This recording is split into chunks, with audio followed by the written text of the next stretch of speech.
আমাদের প্রাণপ্রিয় কাফেলা বাংলাদেশের স্বাধীনতা সার্বভৌমত্বের অতন্দ্র প্রহরী শহীদ কাফেলা বাংলাদেশ ইসলামী ছাত্র শিবির শাখা কর্তৃক আয়োজিত 11ই মে ঐতিহাসিক কোরআন দিবস উপলক্ষে আজকের এই সমাবেশ এবং কোরআন উপহার প্রদান প্রোগ্রামে সংগ্রামে উপস্থিতি।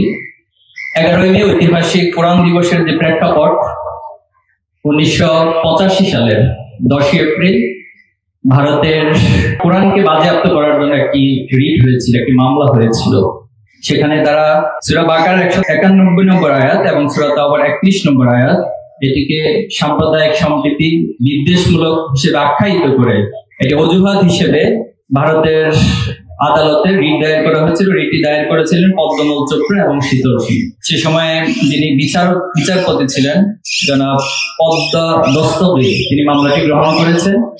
এই ঘটনাকে কেন্দ্র করে সে সময় ভারত সহ সারা পৃথিবীতে একটি প্রতিবাদের ঝড় উঠেছিল। তাই ধারাবাহিকতায় 1985 সালের 10ই মে বাংলাদেশের জাতীয় মসজিদ বায়তুল মোকাররম থেকে প্রতিবাদ মিছিলের আহ্বান করা হয়েছিল। কিন্তু দুঃখজনক হলেও সত্য, সেই সময়কার যিনি রাষ্ট্রপতি ছিলেন স্বৈরশাসক এরশাদ, তিনি তৌহিদি জনতার উপর, কোরআন প্রেমী মানুষের উপর এই প্রতিবাদ মিছিলে হামলা চালায় তার পুলিশ বাহিনী। সেই ধারাবাহিকতায় 11ই মে চাঁপাইনবাবগঞ্জের ঈদগাহ মাঠে একটি বিক্ষোভ সমাবেশের ডাক দেওয়া হয়েছিল। সেখানে যিনি পুলিশ সুপার ছিলেন আওলাদ হোসেন এবং ওয়াহিদুজ্জামান মোল্লা ম্যাজিস্ট্রেট ছিলেন, তারা 11ই মে সেই কোরআন প্রেমী জনতার উপরে গুলিবর্ষণ করে। মাত্র 10 থেকে 15 মিনিটের সে হামলা এবং গুলিবর্ষণের প্রেক্ষিতে সেখানে প্রায় 8 জন শিক্ষার্থী, শ্রমিক সহ 8 জন শাহাদাত বরণ করেছিল। 11ই মে 1985 সালের সেই শাহাদাতের ঘটনাকে কেন্দ্র করে বাংলাদেশ ইসলামী ছাত্র শিবির 11ই মে কোরআন দিবস হিসেবে ঈদ দিনটিকে পালন করে আসছে। ভারতের এই কোরআন বিদ্বেষ শুধুমাত্র একবারই ঘটেছে তা না।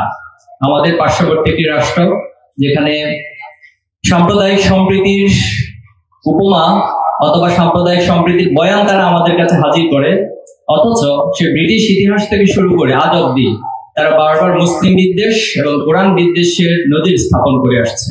সে ব্রিটিশ আমলেও তারা জমিদারি প্রথার নামে বাংলাদেশের এবং এই ভূখণ্ডের ভারতীয় উপমহাদেশের মুসলিম কৃষকদের উপরে, মুসলিম সাধারণ জনতার উপরে শোষণ তারা করেছিল। সাম্প্রতিক সময় দেখেছি কর্ণাটকে হিজাবের উপরে তারা নিষেধাজ্ঞা জারি করেছে এবং বিভিন্ন সময়ে গুজরাটের থেকে শুরু করে ভারতের অনেকগুলো প্রদেশে মুসলিম এবং হিন্দুদের বিদ্বেষ ছড়িয়ে তারা দাঙ্গার মাধ্যমে মুসলিম নিধন এবং মুসলিম হত্যা করে। বাবরি মসজিদের ইতিহাস আমরা জানি, তারা সেই বাবরি মসজিদকে ভেঙে সেখানে মন্দির স্থাপন করেছে এবং সর্বশেষ আপনারা জানেন মুসলিম শরিয়ার যে আইন ওয়াকফ, সেই ওয়াকফের বিরুদ্ধে তারা রাষ্ট্রীয়ভাবে আইন পাশ করেছে। এই যে পার্শ্ববর্তী একটি রাষ্ট্র বারবার কোরআনের বিরুদ্ধে, ইসলামের বিরুদ্ধে মুসলিম বিদ্বেষ ছড়ানোর মধ্য দিয়ে এই ভূখণ্ডে সাম্প্রদায়িক সম্প্রীতি বিনষ্ট করেছে। আমরা বাংলাদেশের এই প্রেক্ষাপটে দেখেছি এখানে সবসময় বিভিন্ন সম্প্রদায়, বিভিন্ন জাতিগোষ্ঠী, বিভিন্ন ধর্মবর্ণের মাঝে অসাধারণ একটি সম্প্রীতি বিরাজমান, কিন্তু এই সম্প্রীতিকেও তারা বিভিন্নভাবে প্রোপাগান্ডা ছড়িয়ে বিদ্বেষ ছড়ানো এবং এখানে একটি দাঙ্গা তৈরির জন্য সবসময় তারা চেষ্টা চালিয়ে যায়। এজন্য আমরা আজকের এই কোরআন দিবসকে কেন্দ্র করে এটা বলতে চাই, যারাই ইসলামের বিরুদ্ধে দাঁড়িয়েছে, যারাই কোরআনের বিরুদ্ধে দাঁড়িয়েছে, শুধুমাত্র ভারতীয় উপমহাদেশ বা বাংলাদেশের এই প্রেক্ষাপটই নয়, বরং আদম আলাইহিস সালাম থেকে শুরু করে আজকের এই দিনটি পর্যন্ত যারা এই কোরআনের বিরুদ্ধে, ইসলামের বিরুদ্ধে, আল্লাহর আইনের বিরুদ্ধে দাঁড়িয়েছে, তাদের পরিণতি সবসময় ভয়াবহ এবং খারাপ হয়েছে। সম্মানিত উপস্থিতি, এই কোরআনকে ধারণ করার জন্য, কোরআনকে লালন করার জন্য আমরা আপনাদের প্রতি উদাত্ত আহ্বান জানাতে চাই।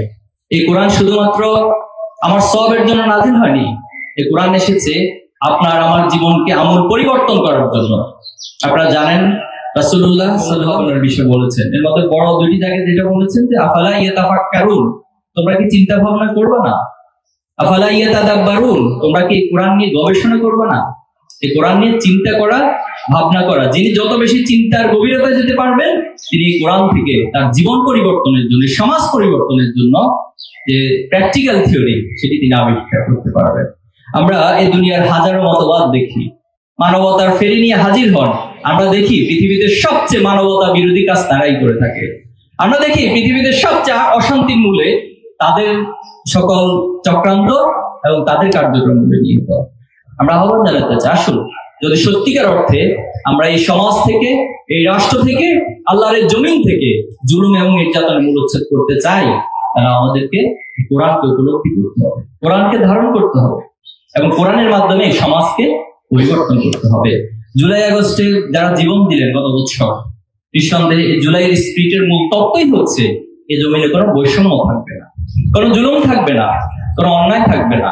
আমরা জুলাই আগস্টের পরেও দেখছি ফ্যাসিবাদের যারা বিগত সময়ে সমাজে ফ্যাসিবাদ কায়েম করেছিল, তাদের শিকড়গুলি এখনো এই জমিনে রয়ে গেছে।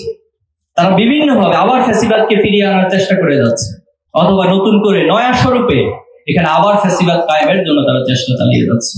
আমরা ছাত্র সমাজের কাছে আহ্বান জানাতে চাই, জুলাই আগস্টে যারা জীবন দিয়েছে এই শহীদদের প্রতি আমাদের দায় রয়েছে।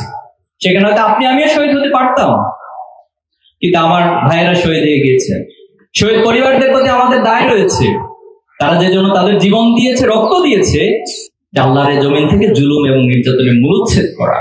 এবং এই মূলোচ্ছেদ করার জন্য কিছু মানুষের প্রয়োজন, যে মানুষগুলো সত্যিকার অর্থে সৎ হবে, দক্ষ হবে এবং দেশপ্রেমিক হবে।